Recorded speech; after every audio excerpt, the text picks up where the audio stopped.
Do you think Isaac Chroner was just a fictional character from a horror movie? A symbolic villain created to frighten audiences with tales of religious fanaticism? What if I told you the truth was far more disturbing than anything Hollywood could invent? What if the character millions know from their screens was actually based on something real, something the studios, government agencies, and religious organizations have worked together to conceal for decades?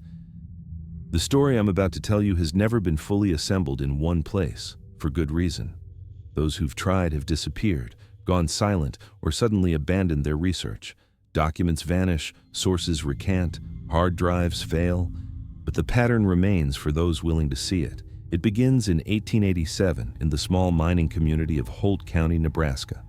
A severe drought had devastated the region for 3 consecutive years. Crops withered, livestock died, children grew hungry. The community was desperate.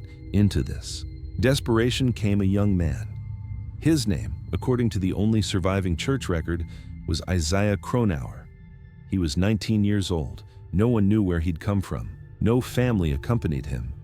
He simply appeared one day in early spring, walking into town wearing a simple black coat despite the unseasonable heat.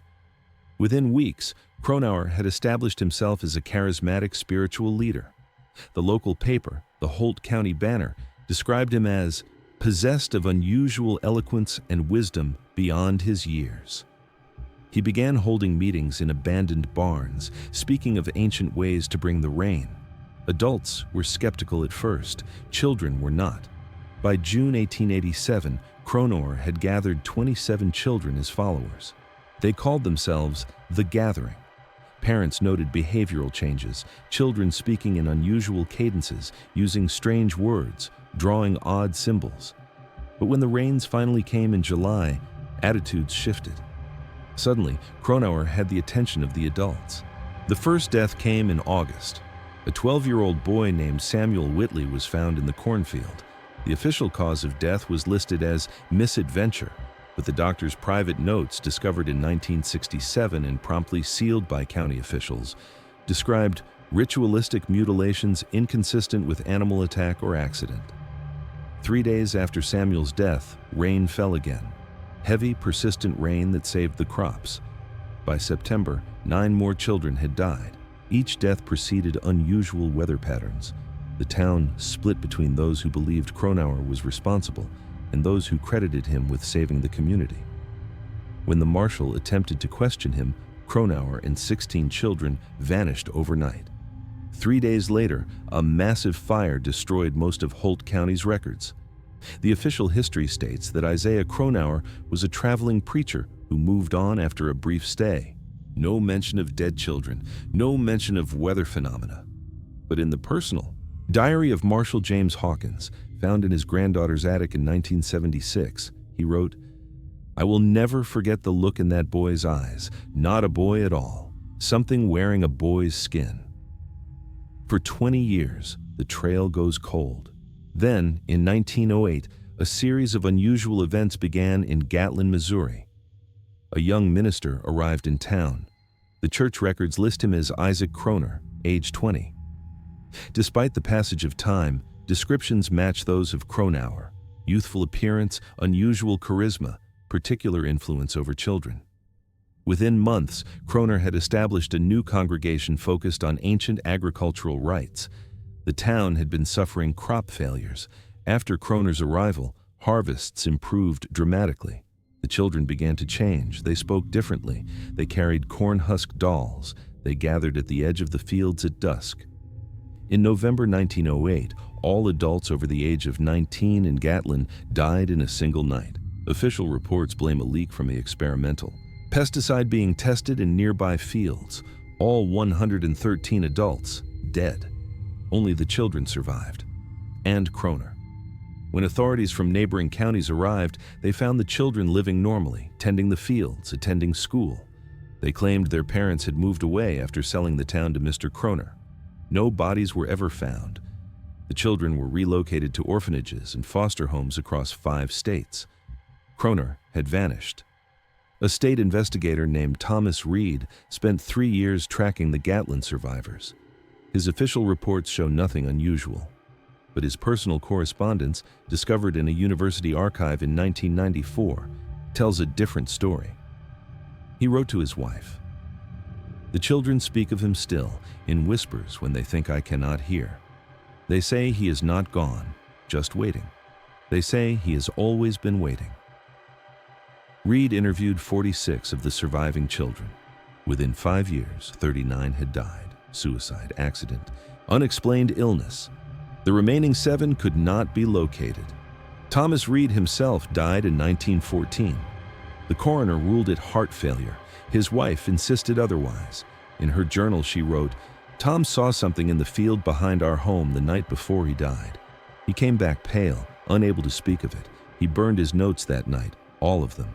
Then he told me, he's not what he appears to be. He's older than the corn." The pattern continued. Gardner, Kansas in 1929, Jonah, Oklahoma in 1944, Divinity Falls, Idaho in 1958. Each location experienced the same sequence: agricultural crisis, arrival of a charismatic young preacher, improved harvests, children forming isolated religious groups, adults dying or disappearing, the preacher vanishing only to appear elsewhere under a slightly different name. The most extensively documented case occurred in Gatlin, Nebraska in 1963. Yes, another Gatlin.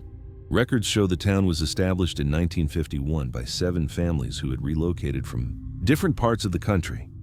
What records don't show is that these 7 families were headed by the surviving children from Gatlin, Missouri. In Gatlin, Nebraska, the pattern escalated. A young preacher arrived calling himself Isaac Chroner.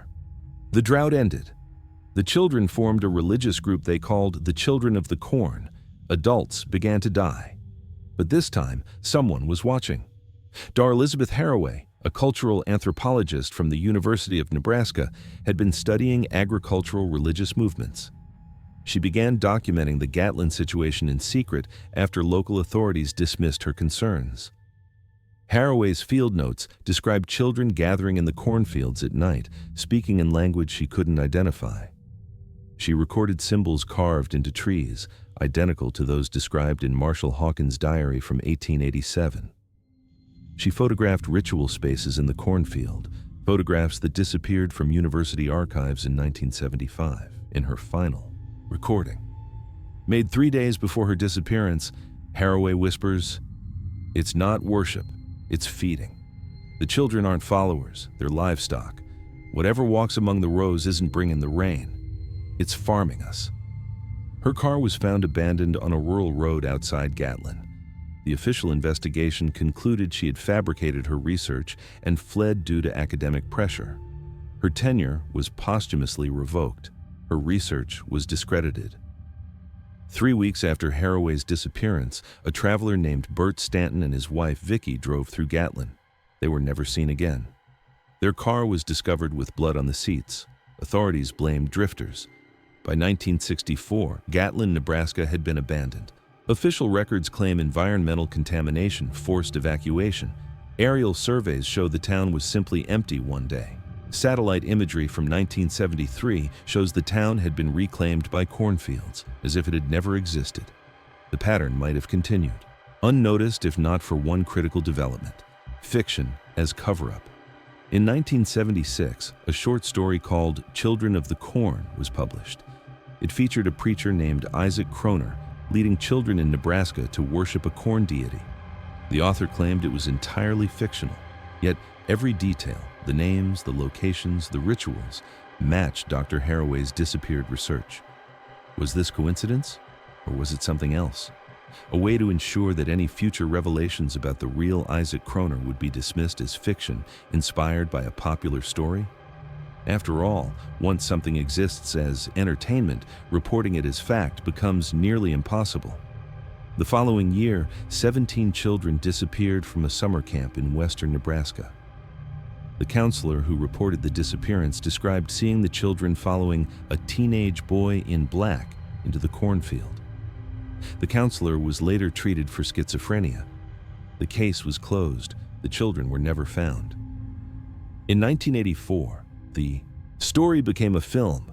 Isaac Chroner became a character recognized by millions, the perfect cover, Hide the truth in plain sight, disguised as fiction. Who would believe a real investigation when they've seen the movie version? Former FBI analyst Robert Callahan began noticing the pattern in 1991. He found 37 cases across 9 states between 1887 and 1989 that followed identical patterns. Each featured a charismatic young leader with variations of the same name: Isaiah Chroner, Isaac Chroner, Isaac Chroner, Ike Cronin. Each involved children forming isolated religious groups. Each coincided with agricultural crises that mysteriously resolved. Callahan compiled his findings in a report submitted to his superiors. The report was classified. Callahan was reassigned to white-collar crime in Alaska. When he continued his research privately, his home was raided by federal agents claiming he had misappropriated classified materials. All his research was confiscated. He died of apparent suicide in 1994. The note in his handwriting read simply, "He walks behind the rose."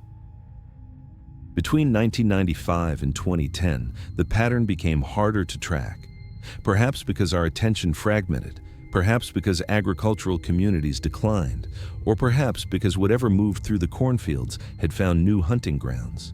Then came social media, new platforms, new ways to reach the young. In 2014, an app called Harvest Time appeared briefly on several platforms. It invited users to join the gathering and prepare the fields. The interface showed cornfields and used strange symbols identical to those in Harrowway's missing photographs. Users reported dreams of walking in cornfields after using the app.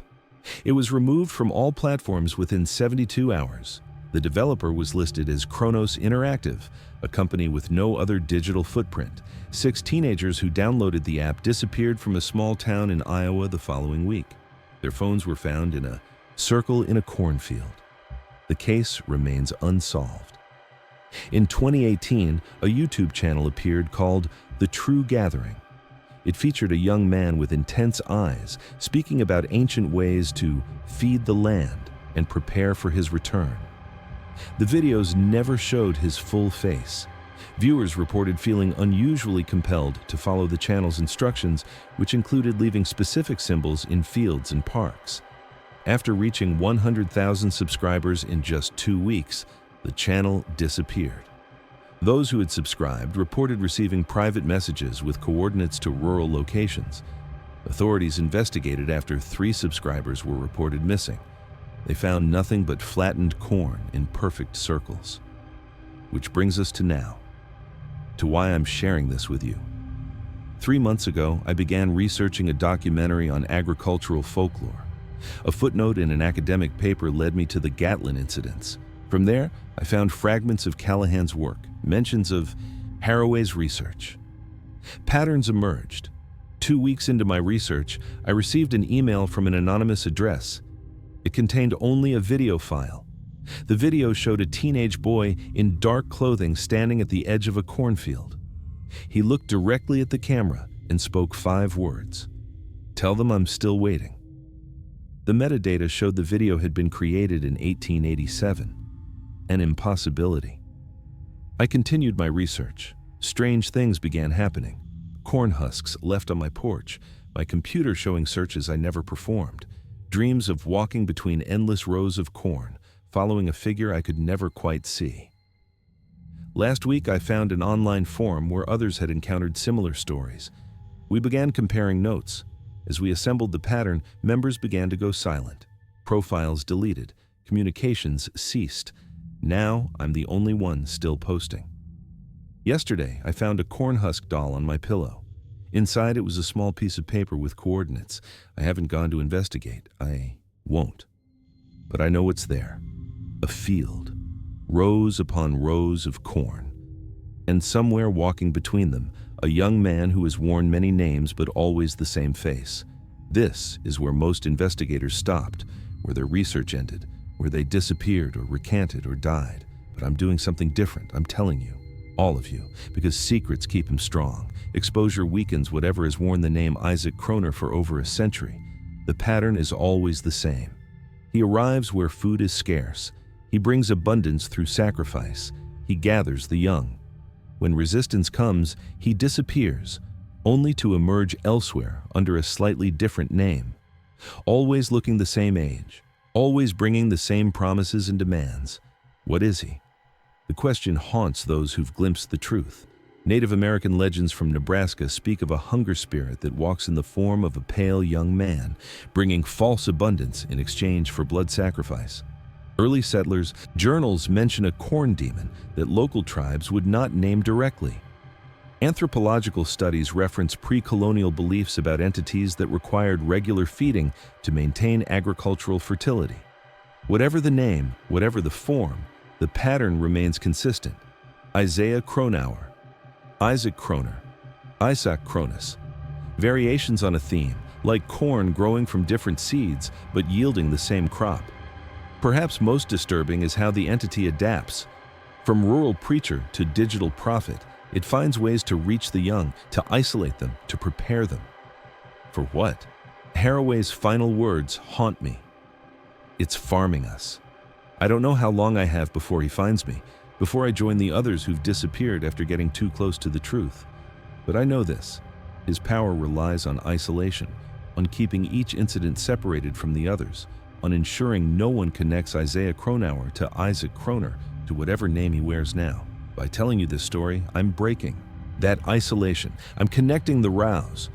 But there's something else, something I've hesitated to share until now. The videos, photographs, and audio recordings of the entity all show one consistent feature that witnesses often mention. Beneath certain lights, at certain angles, his shadow doesn't match his form. It stretches longer, misshapen. It moves when he is still. Analysts who've examined the few surviving images note that his features show no signs of aging between photographs allegedly taken decades apart. Same pale complexion, same penetrating eyes, same youth. There's another detail repeated through accounts spanning different decades and locations. Children who followed him spoke of walking between the rows to find him. Not among the corn, between the rows. As if the physical cornfield was merely a manifestation of something else, something older. Researchers who studied survivor accounts noted that children often described the cornfield as breathing or having veins. Harrowway's missing research included soil samples from ritual sites. Before the samples disappeared from the university lab, preliminary analysis showed unknown organic compounds and abnormal radiation levels. The corn itself appeared normal until genetic testing that was halted when the university's funding was suddenly cut. I believe we've been looking at this backward. We thought Isaac Chroner used the corn as a symbol, as a religious focus. What if the corn is using him? What if whatever moves between the rows isn't worshiping through the corn, but manifesting through it? Consider this. Corn cannot grow without human intervention. It is one of the few plants completely dependent on human cultivation. Without us, it would disappear within generations. 10,000 years of coevolution have bound us together. What if that relationship isn't what we thought? What if we're not the cultivators? The entity travels the agricultural heartland, appearing where crops are failing, bringing abundance through sacrifice. It gathers children, the future of human society. It creates belief systems that spread its influence. When threatened, it doesn't die. It relocates, planting new seeds, like a farmer rotating crops.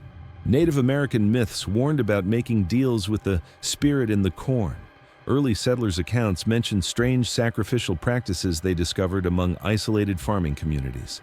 Practices involving the young, the innocent, practices that seemingly guaranteed good harvests. Wherever the entity appears, children begin carrying corn husk dolls, drawing symbols in the soil, speaking of he who walks behind the rows. The same patterns, the same behaviors across different decades and locations with no apparent connection. Except the corn. I've said too much already. My door is just rattled, though there's no wind tonight. I can smell soil and something sweet like corn silk. I don't have much time left. If you've read this far, you're part of it now. You've walked between the rows with me. You've seen the pattern. And perhaps it's seen you too. They'll probably tell you I suffered a breakdown, that I invented connections between unrelated incidents. that I confused fiction with reality. After all, isn't Isaac Chroner just a character from a horror story? Remember the pattern. Watch for children gathering in unusual ways, for symbols drawn in soil, for abundance following sacrifice, for a young man who never ages, walking at the edge of the field. He's patient, he's persistent, he's planted in our history, our culture, our agriculture, and he's hungry. I can hear rustling outside my window now, like dry corn husks in the wind, though the air's still. If I don't survive, if this account is discovered and shared, remember, he's been wearing the same face for over a century. He's been harvesting us for longer than that. Isaiah Chroner, Isaac Chroner, Isaac Chroner. The names change, the face remains. The hunger grows. And now, you know, now you're part of the pattern too. You've heard his names, you've learned his methods. Perhaps even now as you read these words, he's become aware of your attention. That's how he finds us. Through our focus, through our fear, through our fascination. The children always said he could see anyone who was looking for him. Are you looking now? If you've made it to the end of this account, leave the word corn husk in the comments. Let me know you've seen. Let me know you understand. Let others know they're not alone in seeing the pattern. But be careful when walking past fields at dusk. Be cautious of young preachers with old eyes. And if you hear the corn whisper your name, run. Don't look back. Don't walk between the rows, because he's still waiting. He's always been waiting, and the harvest is coming.